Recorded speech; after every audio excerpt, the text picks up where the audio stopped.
So for anyone who's confused about AOC's speech last night at the DNC, why she was using such basic language, over enunciating certain things, repeating certain terms over and over again, and really forcing this fake animation and passion. Uh, for over 20 years, I taught early childhood education. I also was certified in English as a second language and actually hosted an ESL class in my hometown. Uh, what that means is that I'm certified to teach children and adults who don't speak English how to overcome that language barrier, retain information, and be able to advocate for themselves in their new country. Uh, so, what AOC is doing here is she's trying to appeal to people who do not speak English.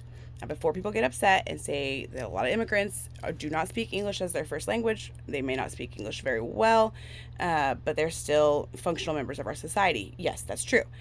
I'm not saying anything about that. What I'm saying is that only United States citizens are legally permitted to vote in U.S. elections. So, native born American citizens speak English as their first language, probably their only language.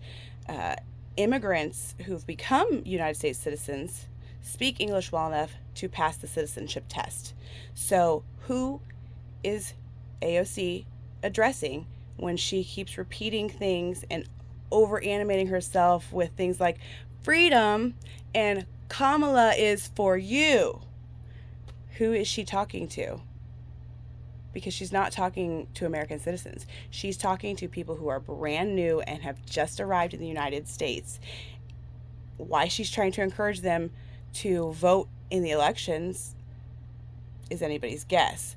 But I cannot fathom any other reason why she would be using those specific techniques to appeal to that specific group when they're not allowed to vote.